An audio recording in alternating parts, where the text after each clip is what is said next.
Good afternoon, you all. So today the problem is already solved. So we can upload the videos now. और आज का जो topic जो है disadvantages of modern farming, that means इससे पहले हम लोगों ने पढ़े थे एडवांटेजेस ऑफ मॉडर्न फार्मिंग, और मॉडर्न फार्मिंग क्या है उस पर डिस्कस किए थे।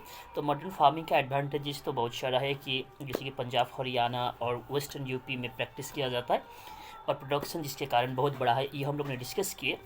So today disadvantages of modern farming का डिसएडवांटेजेस भी है, तो वो क्या क्या चीज़ है उस पर डिस्कस करेंगे।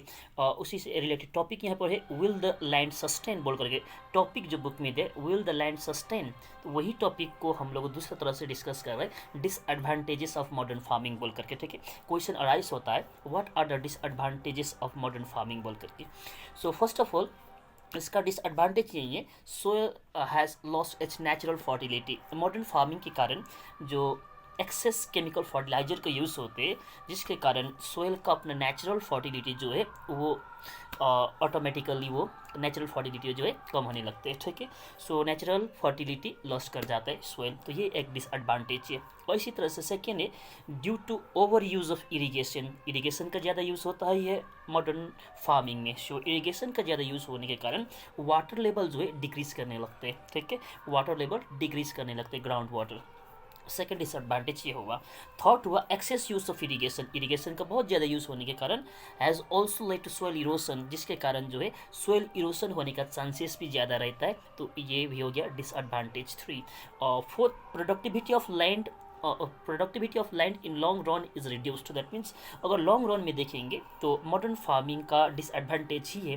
जैसे कि पंजाब एंड हरियाणा को अगर आप देखेंगे प्रेजेंट डे में, तो पहले जितना अमाउंट में केमिकल फर्टिलाइजर का यूज़ कर रहे थे certain amount of agriculture products को प्रोड्यूस करने के लिए, अभी उससे ज़्यादा केमिकल फर्टिलाइजर यूज़ करना पड़ रहा है। ठीक है, दैट मीन्स लॉन्ग रन में देखेंगे तो ये लैंड को ये हानि पहुँचाएगा। ठीक है, प्रोडक्टिविटी घटेगा, तो ये डिसएडवांटेजेस हुआ।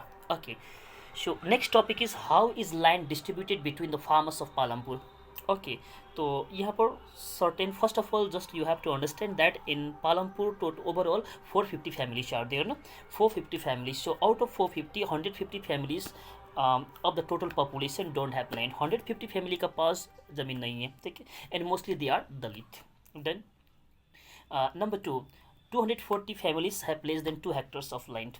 240 फैमिलीज ऐसा है जिसके पास 2 हेक्टर से भी कम ज़मीन है। Okay, and remaining 60 families have more then 2 hectares of land. That means 2 Hector से ज़्यादा जो ज़मीन है वो सिर्फ 60 फैमिलीज का पास है, और 240 का पास लेस देन 2 हेक्टर लैंड है, और 150 फैमिलीज का पास तो ज़मीन है ही नहीं, और mostly they are Dalit. So total 450 हो गया। ठीक है, तो कहने का मतलब only few families have more than 10 hectares of land.